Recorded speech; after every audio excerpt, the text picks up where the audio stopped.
Assalamualaikum warahmatullahi wabarakatuh. Yang terhormat, Bapak Fatur Rahman Hussein selaku dosen pengampu mata kuliah Fikih Konseling dan teman-teman yang berbahagia.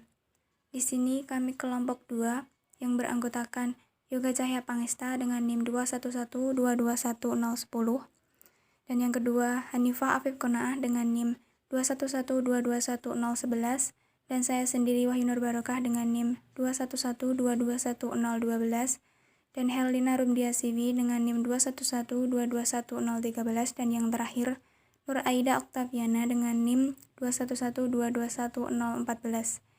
Di sini kami kelompok 2 akan mempresentasikan mengenai puasa secara hukum. Definisi puasa. Secara etimologis, puasa berarti menahan diri, sedangkan secara terminologi, puasa adalah menahan diri dari makan, minum, bersetubuh dengan wanita, dan segala sesuatu yang melanggar dengan tujuan ibadah dari terbit fajar sampai terbenam matahari. Istilah puasa dalam bahasa Indonesia merupakan terjemahan dari kata saum atau syam dalam bahasa Arab. Adapun pengertian puasa menurut Syarah dapat dilihat dalam penjelasan mazhab Asy-Syafi'i sebagai berikut, yang artinya puasa adalah menahan diri dari hal-hal yang membatalkan puasa sejak terbit fajar hingga terbenam matahari dengan niat puasa. Berdasarkan keterangan di atas, dapat dipahami bahwa puasa adalah menahan diri dari makan, minum, hubungan seksual, dan segala sesuatu yang dapat merusak dan membatalkan puasa sepanjang hari menurut dengan cara dan syarat yang telah ditentukan syara'. Ini artinya wajib imsyak dimulai dari waktu subuh atau awal azan subuh hingga maghrib atau awal azan waktu maghrib. Puasa adalah salah satu rukun Islam yang wajib untuk setiap muslim. Rukun puasa. Mayoritas ahli fikih mendefinisikan dua macam rukun puasa, antara lain yang pertama, niat. Yang dimaksud dengan niat adalah kemauan atau keinginan untuk melakukan puasa keesokan harinya dengan secara sadar dan sengaja dilakukan pada malam hari menjelang subuh. Dan yang kedua, menahan diri dari segala sesuatu yang membatalkan puasa sejak diterbitkan fajar hingga matahari terbenam. Firman Allah Surat Al-Baqarah ayat 187 sebagai berikut, dan yang artinya, dihalalkan bagimu pada malam hari bulan puasa bercampur dengan istri-istri kamu. Mereka adalah pakaian bagimu dan kamu pun adalah pakaian baginya. Allah mengetahui bahwasanya kamu tidak dapat menahan nafsumu, karena itu Allah mengampuni kamu dan memberi maaf kepadamu. Maka sekarang campurilah mereka dan ikutilah apa yang telah ditetapkan Allah untukmu, dan makan minumlah hingga terang bagimu benang putih dan benang hitam, yaitu fajar. Kemudian sempurnakanlah puasa itu sampai datang malam, tetapi janganlah kamu campuri mereka itu, sedangkan kamu beriktikaf dalam masjid. Itulah larangan Allah, maka janganlah kamu mendekatinya. Demikianlah Allah menerangkan ayat-ayatnya kepada manusia, supaya mereka bertakwa. Baik, yang selanjutnya adalah pembahasan tentang syarat-syarat daripada puasa. Adapun syarat daripada puasa adalah syarat wajib dan juga syarat sunnah. Yang pertama, syarat wajib puasa. Yang pertama ada Islam. Jumhur ulama berpendapat bahwasanya orang-orang kafir juga muhattab bi furu'isi syar'iyyah atau menjadi objek hukum-hukum syar'i dalam masalah furu', sehingga mereka juga terkena kewajiban salat, puasa, dan zakat. Perintah puasa juga ditunjukkan untuk orang Islam. Lebih rinci lagi dalam Quran surat Al-Baqarah ayat 183, yaitu Allah menyerukan perintah puasa untuk orang-orang yang beriman, atau ya ayyuhalladzina amanu. Yang kedua adalah balik. Syarat wajib selanjutnya adalah balik. Balik sendiri memiliki arti sudah dewasa yang ditandai dengan keluarnya mani bagi laki-laki dan haid bagi perempuan. Ketika seseorang sudah balik, ia dibebani kewajiban syariat seperti salat dan puasa. Jika dibuat perhitungan, batas bawah atau minimal balik adalah 9 tahun jika keluar mani laki-laki dan haid bagi perempuan. Dan jika remaja belum keluar mani atau belum haid, batas minimalnya adalah 15 tahun. Yang ketiga ada berakal. Seseorang dikenai beban syariat ketika ia memiliki akal. Orang yang gila, pingsan, koma tidak dikenai beban syariat hingga kembali akalnya. Orang yang tidak memiliki akal dan kesadaran penuh seperti orang gila atau orang ayan selama seharian penuh tidak dikenai kewajiban melakukan puasa Ramadan. Diriwayatkan terdapat 3 golongan yang tidak terkena hukum syar'i, yaitu orang yang tidur sampai ia terbangun, orang yang gila sampai ia sembuh, dan anak-anak sampai ia balik. Hadis riwayat Abu Dawud. Syarat nomor 4 yaitu mukim atau tidak sedang safar. Orang yang sedang dalam perjalanan jauh tidak ada kewajiban untuk berpuasa. Allah Subhanahu wa taala berfirman dalam Quran surat Al-Baqarah ayat 184 yang berbunyi, barang siapa yang sakit atau dalam perjalanan lalu ia berbuka, maka wajiblah baginya berpuasa sebanyak hari yang ditinggalkannya pada hari-hari yang lain. Dan yang terakhir daripada syarat wajib puasa yaitu mampu berpuasa. Orang yang tidak mampu berpuasa karena ada uzur seperti sakit atau sudah tua atau uzur-uzur yang lainnya, maka tidak ada kewajiban berpuasa seperti firman Allah dalam Quran Al-Baqarah ayat 286 yang berbunyi, Allah tidak membebani manusia kecuali sesuai kemampuannya. Syarat selanjutnya yaitu syarat sah puasa seperti yang disebutkan dalam syarat wajib yang tadi, yaitu yang pertama ada Islam. Ini adalah syarat sah dari semua amalan. Allah Ta'ala berfirman, sesungguhnya Allah hanya menerima amalan dari orang-orang yang bertakwa. Quran surat Al-Ma'idah ayat 27. Yang kedua ada tamyiz, yaitu anak kecil yang sudah mumayyiz jika melakukan ibadah dengan memenuhi syarat dan rukunnya maka sah ibadahnya. Patokan daripada tamyiz sendiri menurut para ulama adalah ketika seseorang anak sudah bisa memahami perkataan orang lain secara umum dengan baik. Berdasarkan hadis dari Abdullah bin Abbas radhiyallahu an, yakni seorang perempuan mengangkat seorang anak kecil ke hadapan Nabi SAW, kemudian ia berkata, apakah anak ini hajinya sah? Nabi pun menjawab, iya sah dan engkau mendapatkan pahala. Hadis riwayat Muslim nomor 1336.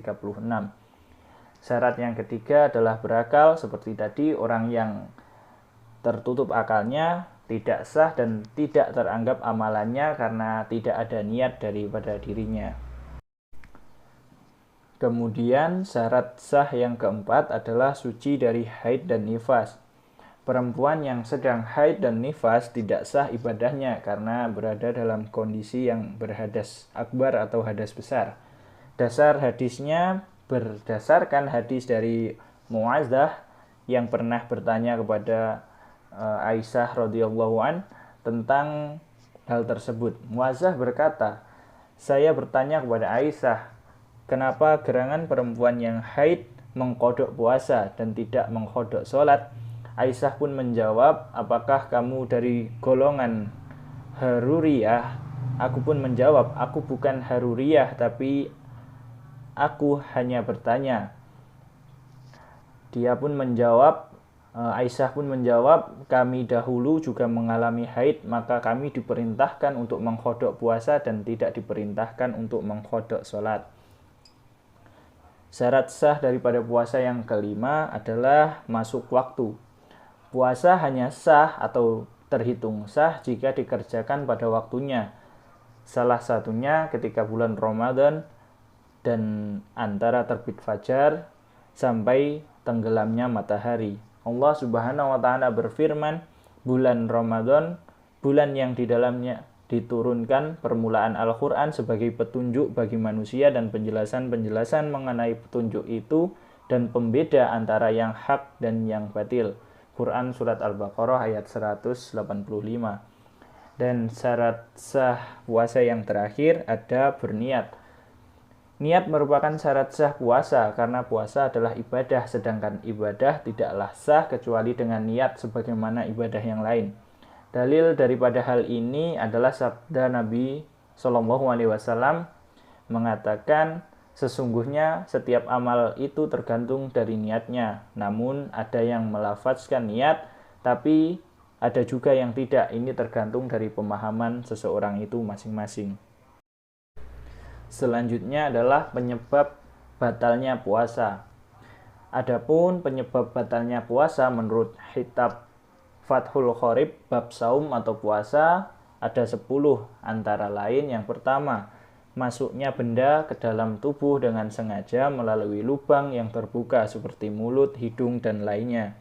Yang kedua adalah masuknya benda ke dalam tubuh melalui jalan yang tertutup.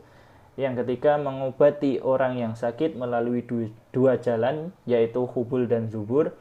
Yang keempat, memuntahkan sesuatu dengan sengaja. Yang kelima, bersetubuh dengan sengaja. Yang keenam, keluarnya mani karena bertemu dua kulit antara laki-laki dan perempuan, walaupun tanpa berjima. Selanjutnya yang ketujuh ada haid, yang ke-8 ada nifas, yang ke-9 ada majnun atau gila, dan yang terakhir ada murtad.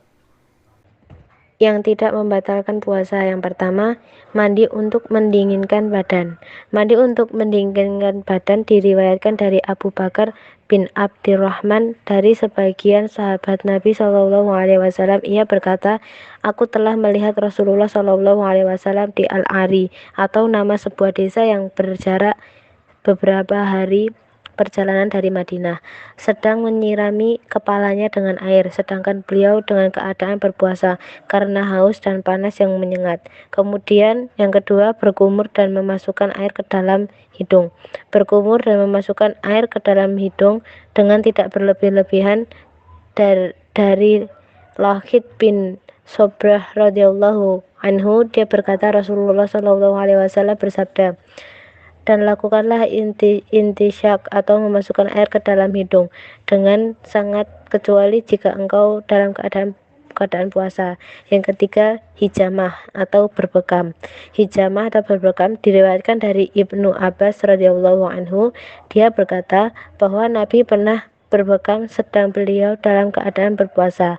Akan tetapi berbekam dimakruhkan jika ia khawatir menyebabkan badan menjadi lemah. Yang keempat, lupa mandi junub. Bangun setelah waktu subuh tiba dalam keadaan junub berdasarkan apa yang diriwayatkan dari Aisyah radhiyallahu anha dan Ummu Salamah bahwasanya Rasulullah Shallallahu Alaihi Wasallam pernah mendapati fajar telah terbit sedang beliau dalam keadaan junub karena bercampur dengan istrinya. Kemudian beliau mandi dan berpuasa, melanjutkan puasa hingga waktu sahur. Yang kelima, bersiwak. Bersiwak memakai wangi-wangian, minyak rambut, celak mata, obat tetes mata, dan suntikan. Dasar dibolehnya semua ini adalah hukum asalnya yang terlepas dari larangan atau al-bara'ah al-asliyah. Jika hal tersebut diharamkan bagi orang yang berpuasa, niscaya Allah dan Rasulullah Shallallahu Alaihi Wasallam menjelaskan, dan tidaklah Robmu lupa. Kemudian ada yang keenam atau yang terakhir, yaitu menelan dahak. Menelan dahak, para ulama berbeda pendapat tentang hukum menelan dahak. Apakah hal itu termasuk perbuatan yang membatalkan puasa ataukah tidak? Mereka yang mengatakan bahwa menelan dahak itu batal berargumen bahwa dahak itu bukan ludah. Bila seorang telah mengeluarkan dahak dari dalam tenggorokannya, lalu terkumpul di dalam mulutnya, kemudian ditelan lagi, maka hal itu sama saja dengan memakan atau meminum sesuatu. Sedangkan mereka yang mengatakannya tidak batal, agaknya menyamakan dahak itu dengan ludah yang memang tidak batal apabila ditelan. Dan seseorang yang sedang mengalami gejala flu sangat tidak mungkin untuk tidak menelan dahaknya sendiri, sehingga termasuk hal-hal yang dimaafkan. Kemudian ada adab-adab puasa. yaitu yang pertama makan sahur. Makan sahur diriwayatkan dari Anas radhiyallahu anhu bahwasanya Rasulullah shallallahu alaihi wasallam bersabda, makan sahurlah kalian karena sesungguhnya pada sahur itu terdapat berkah dan telah terhitung makan sahur walaupun hanya dengan seteguk air. Berdasarkan hadis Abdullah bin Amr radhiyallahu anhum, dia berkata Rasulullah shallallahu alaihi wasallam bersabda, makan sahurlah kalian meski hanya dengan seteguk air. Kemudian yang kedua, menahan diri dari pembicaraan yang tidak bermanfaat atau kata-kata kotor. Menahan diri dari pembicaraan yang tidak bermanfaat atau kata-kata kotor, yaitu yang semisal dengannya dari hal-hal yang bertentangan dengan tujuan puasa. Diriwayatkan dari Abu Hurairah radhiyallahu anhu bahwasanya Rasulullah shallallahu alaihi wasallam bersabda, jika pada hari salah seorang di antara kalian berpuasa, maka janganlah ia mengucapkan kata-kata kotor, membuat kegaduhan dan juga melakukan perbuatan orang-orang bodoh. Kemudian ada ketiga, memiliki sifat dermawan dan memperbanyak membaca Al-Quran. Sifat dermawan dan memperbanyak bacaan Al-Quran diriwayatkan dari Ibnu Abbas. Dia berkata, sesungguhnya Nabi Shallallahu Alaihi Wasallam adalah orang yang paling pemurah dalam kebaikan dan beliau akan lebih dermawan dari hari-hari biasanya. Pada bulan Ramadan, ketika Jibril datang menemuinya, dan adalah Jibril selalu datang menemuinya setiap malam dari malam bulan Ramadan hingga Ramadan selesai. Kemudian yang keempat, menyelenggarakan berbuka atau takjil. Diriwayatkan dari Sahal bin Sa'ad radhiyallahu anhu bahwa Rasulullah shallallahu alaihi wasallam bersabda, umat manusia akan tetap baik selama mereka menyegerakan berbuka puasa. Berbuka puasa dengan apa yang mudah didapatkan baginya dari hal-hal tersebut. Dalam hadis diriwayatkan dari Anas, dia berkata, Nabi biasa berbuka dengan rutab atau kurma segar sebelum mengerjakan sholat. Kemudian yang terakhir ada berdoa ketika berbuka puasa. Berdoa ketika berpuasa dengan doa yang terdapat dalam hadis yang diriwayatkan dari Ibnu Umar radhiyallahu anhu. Dia berkata bahwasanya Rasulullah shallallahu alaihi wasallam jika berbuka puasa selalu membaca yaitu telah hilang rasa haus dan telah basah urat-urat serta telah ditetapkan pahala insyaallah. Hikmah puasa. Berikut beberapa hikmah menjalankan ibadah puasa. 1. Tiap kegiatan mulia merupakan ibadah. Pergi ke masjid untuk beribadah, menolong orang, berbuat adil kepada manusia, tersenyum kepada saudara, hingga tidurnya orang puasa merupakan ibadah. Segala sesuatu yang dapat dilakukan dengan kebaikan adalah ibadah. Semua kebaikan dapat bernilai ibadah. Kedua, berhati-hati dalam berbuat. Puasa Ramadan akan menjadi sempurna apabila manusia menjauhi perbuatan haram yang dapat dinilai, didengar, dan diucapkan.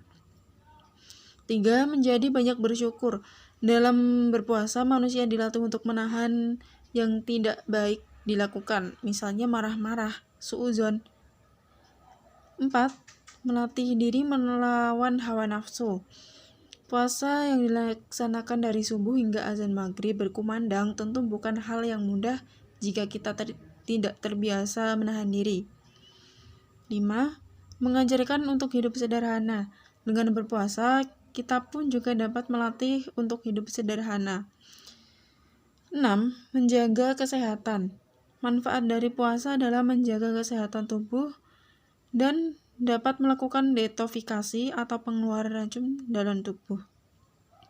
7. Melatih diri membiasakan istiqomah beribadah. Jenis puasa ada banyak, yaitu puasa wajib dan sunnah. Jika dilakukan terus-menerus, maka hal ini akan menambah keistiqomahan kita dalam beribadah dan juga melaksanakan perintah Allah yang lain. 8. Memperoleh kenikmatan sebagai umat Nabi Shallallahu Alaihi Wasallam. Kita tidak akan pernah mendapatkan kenikmatan menjadi umat Rasul jika kita tidak pernah menjalankannya. untuk ibadah puasa akan membuat kita menjadi semakin bermakna dan nikmat menjadi umat Rasulullah Shallallahu Alaihi Wasallam. Kemudian kesimpulan dari makalah ini, kesimpulannya adalah puasa merupakan menahan diri dari makan, minum, hubungan seksual, dan segala sesuatu yang dapat merusak dan membatalkan puasa sepanjang hari, menurut dengan cara dan syarat yang telah ditentukan oleh syara. Rukun puasa yaitu niat menahan diri dari segala sesuatu yang membatalkan puasa sejak terbit fajar hingga matahari terbenam. Syarat wajib puasa yaitu Islam, balik, berakal, mukim, mampu berpuasa. Syarat sah puasa yaitu Islam, tamyiz, berakal, suci dari haid dan nifas. Masuk waktu dan berniat. Kemudian penyebab batalnya puasa yaitu masuknya benda ke dalam tubuh dengan sengaja melalui lubang yang terbuka, masuknya benda ke dalam tubuh melalui jalan yang tertutup, mengobati orang yang sakit melalui dua jalan yaitu hubul dan dubur, memuntahkan dengan sengaja, haid, nifas, gila, dan murtad. Lalu yang tidak membatalkan puasa yaitu mandi, berkumur, memasukkan air ke dalam hidung, berbekam, bersiwak, menelan ludah. Adapun adab dari puasa antara lain, makan sahur, menyegerakan berbuka, berdoa ketika berpuasa. Yang terakhir, hikmah dari puasa, yaitu untuk menahan nafsu, mengajarkan untuk hidup sederhana, menjaga kesehatan, dan menjadi banyak bersyukur.